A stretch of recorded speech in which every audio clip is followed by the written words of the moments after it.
Hello friend, welcome to the channel pharmacy dictionary. आप देख रहे हैं हमारा मेडिसिन रिव्यू एक्सक्लूसिव सीरीज। और आज के सीरीज में हम एक ऐसे टैबलेट के बारे में बात करेंगे जो कि आपको आपके हाइपरग्लाइसीमिया के स्टेट में आपके ब्लड में प्रेजेंट ग्लूकोज के लेवल जो कि अभी बढ़ा हुआ है उसको रिड्यूस करके नॉर्मल लेवल, ऑप्टिमम लेवल में लेके आने का काम करेगा। तो आज के वीडियो में सबसे पहले शुरुआत करते हैं ब्रांड नेम से, फिर देखेंगे कि इसका एक्टिव कॉन्स्टेंट क्या है, इसका कंसंट्रेशन क्या है, और सबसे जरूरी चीज इसका मैकेनिज्म ऑफ एक्शन यानी कि इसके काम करने का तरीका क्या है। आज के ब्रांड नेम के बारे में अगर आप बात करें तो वो आप अपने स्क्रीन पे देख सकते हैं। आज हम डिस्कस करने वाले हैं ग्लाइसिनॉर्म M30 OD टैबलेट के बारे में, और जिसे बनाने वाली कंपनी है आपकी इप्का लैबोरेटरीज। और इसके अंदर कौन कौन सा एक्टिव कॉन्स्टेंट है, इसके अंदर है आपका ग्लिक्लाजाइड 30 mg, वो भी मॉडिफाइड रिलीज, और metformin hydrochloride 500 mg extended release tablet के फॉर्म में। चलिए, अगर अब मैं बात करूं कि what is the meaning of modified release and what is the meaning of extended release, तो वो भी आपका जानना बहुत जरूरी होता है, क्योंकि हर टैबलेट ऐसा नहीं होता, हर टैबलेट में इस फिनोमिना को फॉलो नहीं किया जाता। एक्सटेंडेड रिलीज की अगर हम बात करते हैं तो उसका मतलब है उसके रिलीज को हम थोड़ा सा लंबा खींच के रखते हैं ताकि उसका जो एक्शन है वो लंबे समय तक मेंटेन रहे। यहां पे ये मेटफॉर्मिन के रेस्पेक्ट में है। पहला जो लिखा है मॉडिफाइड रिलीज, यानी कि उसके रिलीज को हमने मॉडिफाइड किया हुआ है ताकि अपने नीड के अकॉर्डिंगली एडजस्टेड वे में ये अपने एक्टिव कॉन्स्टेंट को इस टैबलेट के फॉर्म से रिलीज करता हुआ चले। और इस तरीके से ये दोनों चीजें यानी कि आपका ग्लिक्लाजाइड और मेटफॉर्मिन अपने नीड के अकॉर्डिंगली, यानी कि जिसको इसको बनाया गया है उसके नीड के अकॉर्डिंगली धीरे धीरे रिलीज होकर के आपको बेनिफिट देते चले। तो ये तो हो गई बात उसके एक्टिव कॉन्स्टेंट और कंसंट्रेशन की। चलिए बात कर लेते हैं इसके इंडिकेशन की, यानी कि अगर आपके डॉक्टर ने आपको ये टैबलेट दिया हुआ है तो वो क्यों दिया गया है। ऑब्वियसली आपको ये टैबलेट दिया गया है क्योंकि आपको डायबिटीज की प्रॉब्लम है, आपके ब्लड में शुगर के लेवल बढ़ गया है, नॉर्मल लेवल से ज्यादा हो गया है। तो यहां पे एक क्वेश्चन उठना स्वाभाविक है कि आखिर ये डायबिटीज होता क्या है और होता क्यों है। इसको समझेंगे तो कॉन्सेप्ट को आसानी से समझ जाएंगे। डायबिटीज मेलाइटस एक ऐसा टाइप ऑफ मेटाबॉलिक डिसऑर्डर है जहां पे आपके ब्लड में ग्लूकोज का लेवल नॉर्मल लेवल से ऊपर जाता रहता है। यहां पे डायबिटीज के दो मेन टाइप होते हैं, एक होता है टाइप 1 और दूसरा होता है टाइप 2। टाइप 1 का दूसरा नाम होता है इंसुलिन डिपेंडेंट डायबिटीज मेलाइटस, और टाइप 2 का दूसरा नाम होता है non insulin dependent diabetes mellitus, या इसी को हम लोग बोल सकते हैं इंसुलिन इंडिपेंडेंट डायबिटीज मेलाइटस। पहले वाले केस में ये दवाइयां आपके काम नहीं आएंगी।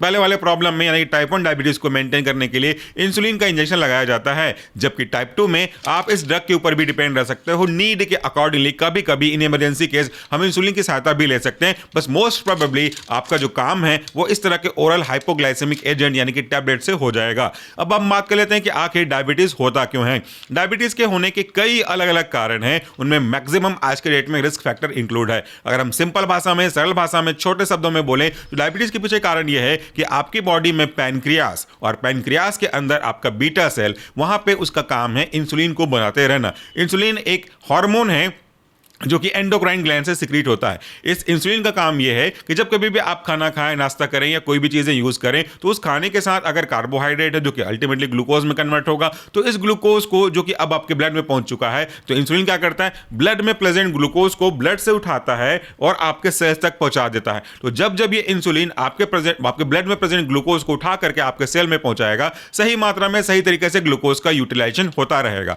लेकिन अगर किसी कारण से ये इंसुलिन कम बन रहा है, मैं अभी बात कर रहा हूं टाइप 2 के, इसके रिस्पेक्ट में बात कर रहा हूं, अगर किसी कारण से ये इंसुलिन कम बन रहा है तो वहां से ब्लड से ग्लूकोज को लाने वाला एजेंट तो इंसुलिन था।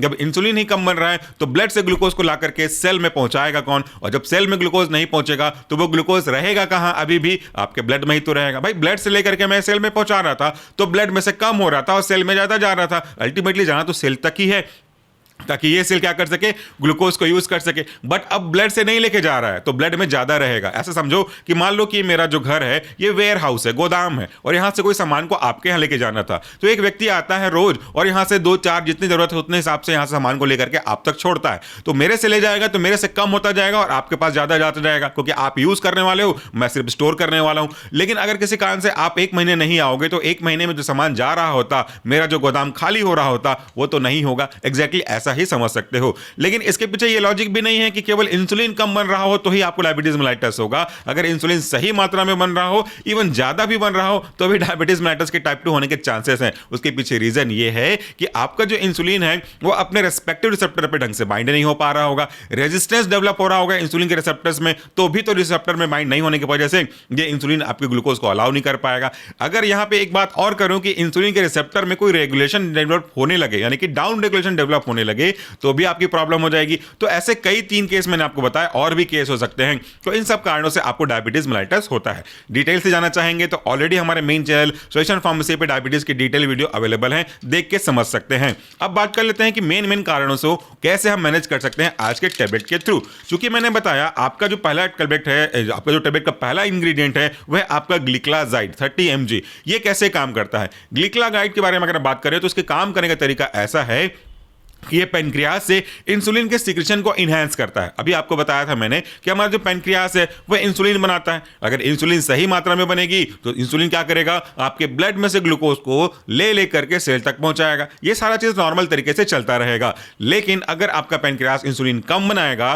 तो ब्लड में से ग्लूकोज को लेकर के सेल में छोड़ने वाले एजेंट की कमी हो जाएगी, और इस तरीके से सेल में ग्लूकोज कम पहुंचेगा, ब्लड में ग्लूकोज ज्यादा होगा, और इसी को यानी कि ब्लड में ग्लूकोज के लेवल को ज्यादा होने को हम डायबिटीज मेलाइटस टाइप 2 कहते हैं, और वहां पे आपका प्रॉब्लम होता है। तो प्रॉब्लम का जड़ क्या हुआ कि आपका पेनक्रियास इंसुलिन को कम बना रहा है। अगर हम इस तरह के ड्रग को दे करके पेनक्रियास के द्वारा इंसुलिन के बनाए जाने के प्रोसेस को बूस्ट कर दें, यानी कि पेनक्रियास को ये मैसेज भेजें कि थोड़ा और अधिक मात्रा में इंसुलिन बनाओ, तो इंसुलिन की जो कमी और इस कमी की वजह से ग्लूकोज का लेवल ब्लड में ज्यादा, सेल में कम हो रहा था, उसे आप पूरा कर पाएंगे। तो आपका जो ग्लिक्लाजाइड है वो आपके पेनक्रियास से इंसुलिन के सिक्रेशन को इनहैंस करने का काम करता है, बढ़ाने का काम करता है। तो एक तरीके से आपकी प्रॉब्लम को ये सॉल्व करता है। दूसरा जो ड्रग है हमारा वो है मेटफॉर्मिन। मेटफॉर्मिन एक ऐसा ड्रग है जो हाइपोग्लाइसीमिया कॉज नहीं करता। बाकी इसके अलावा जितने भी ड्रग है मैंने आपको बताया अभी, ग्लिक्लाजाइड ये हाइपोग्लाइसीमिया कॉज कर सकता है, जबकि मेटफॉर्मिन के साथ ऐसी प्रॉब्लम नहीं होती। मेटफॉर्मिन आखिर काम कैसे करता है? मेटफॉर्मिन 3 तरीके से अपना काम करता है। तरीका नंबर 1 कि आपके लीवर में जो ग्लाइकोजन जमा हुआ है, ग्लूकोज का एक्चुअली कन्वर्टेड वर्जन है, उसमें से वापस से ग्लूकोज के कन्वर्जन को रोकता है। यानी कि ग्लाइकोजन है तो ग्लाइकोजन टूट के ग्लूकोज में बदल रहा था लीवर के द्वारा, ये ग्लूकोज बना हुआ आपके ब्लड में जा रहा था, फिर से लेवल इंक्रीज कर रहा था। तो आपका जो मेटफॉर्मिन है वो ही आपके इसी ग्लाइकोजन के कारण से ग्लाइकोजन के द्वारा जमा किए गए ग्लाइकोजन को वापस से ग्लूकोज में बदलने के प्रोसेस को कम करता है। तो एक तरीके से क्या किया इसने, ग्लूकोज की एबिलिटी को कम कर दिया। इसके काम करने का तरीका यह है कि वो आपके स्टमक से कार्बोहाइड्रेट या ग्लूकोज के एब्जॉर्प्शन को कम करता है। जब कभी भी आप खाना खाते हैं तो ये खाना खाया गया जो ग्लूकोज है आपके स्टमक में पहुंचता है। आपके स्टमक में पहुंचने के बाद ये आपके इंटेस्टाइन में पहुंचता है। आपके इंटेस्टाइन से ये ग्लूकोज एब्जॉर्ब होकर के आपके ब्लड में पहुंचता है। और फिर से कहानी वहीं आ गई कि ब्लड में अगर ग्लूकोज पहुंचेगा लेकिन ब्लड से सेल में नहीं पहुंचेगा तो ब्लड में ग्लूकोज का लेवल तो ज्यादा जाता जाएगा। तो यहाँ पे मेटफॉर्मिन क्या करता है, ये आपके इंटेस्टाइन से ग्लूकोज के एब्जॉर्प्शन को कम करता है। तो इस तरीके से ग्लूकोज आपके इंटेस्टाइन पार्ट में ही रहेगा, ये आपके ब्लड में नहीं पहुंचेगा। तो कुल मिलाकर के क्या किया इसने, ब्लड में ग्लूकोज की अवेलेबिलिटी को कम किया, यानी कि आपके हाइपरग्लाइसीमिया को थोड़ा लेकर नीचे लेके आ गया। ये दूसरे तरीके से काम करने का हुआ। तीसरा तरीका यह क्या करता है कि इंसुलिन की प्रॉपर अवेलेबिलिटी और प्रॉपर एक्टिविटी को इंश्योर करता है आपके बॉडी में। तो ताकि इंसुलिन जो कुछ भी है हमारे पास वो सही तरीके से आपके रिसेप्टर पे बाइंड हो सके। सही तरीके से रिसेप्टर में बाइंड होने के बाद ये जो इंसुलिन है वो ब्लड में से ग्लूकोज को लेकर के सेल में छोड़ता जाए। इस तरीके से 3 अलग अलग तरीके से काम करके ये मेटफॉर्मिन आपके ब्लड में बढ़े हुए ग्लूकोज के लेवल को नॉर्मल लेवल पे लेकर के आने का काम करता है। लेकिन ये बात आप ध्यान से रखिएगा, इस टैबलेट का एक छोटा साइड इफेक्ट आपको देखने को मिल सकता है। कोई भी tablet apart from the metformin, यानी कि मेटफॉर्मिन के अलावा चाहे वो आपको कोई भी सल्फोनाइल यूएस कैटेगरी के ड्रग हो या कोई और बाइगुनाइल कैटेगरी के ड्रग हो, अगर आप उसको लेते हैं तो वो चांस है कि आपको थोड़ा सा हाइपोग्लाइसेमिया यानी कि ब्लड में ग्लूकोज का लेवल बहुत कम कभी कभी होने के चांसेस हैं। ऐसे केस में आपको थरथराहट महसूस होगी, आपको एकदम बेचैनी महसूस होगी, पूरा पसीना निकालने लगेगा और आपको बहुत ज़्यादा भूख लगने लगेगी। ऐसा कोई भी सिचुएशन अगर आप एनकाउंटर करते हैं तो अपने घर में एक चॉकलेट रखिएगा या ग्लूकोज रखिएगा और उसे आप यूज कर लीजिए, और इमीडिएटली आप अपने ब्लड में प्रेजेंट ग्लूकोज की जांच ग्लूकोमीटर से या किसी भी प्रॉपर वे आपके पास जो है उसे चेक करते रहिएगा। ये सारी चीजें आपके लिए बहुत जरूरी है। डायबिटीज के बारे में प्रॉपर नॉलेज आपके लिए बहुत जरूरी है। केवल दवाई लेने से आपका प्रॉब्लम सॉल्व नहीं होगा। You have to gain all the necessary information regarding diabetes mellitus. तो आज के वीडियो के लिए इतना ही। इस वीडियो में हमने टैबलेट के बारे में बात किया जो कि आपके ब्लड में बढ़े हुए ग्लूकोज के लेवल को कम करके नॉर्मल लेवल पे लेके आने का काम करता है। लेकिन ये तब तक करेगा जब तक आप इस मेडिसिन को लेते रहेंगे। अगर आपने बीच में मेडिसिन छोड़ दिया तो ग्लूकोज का लेवल वापस से अपने लेवल पे पहुंच जाएगा, यानी कि हाई लेवल पे पहुंच जाएगा।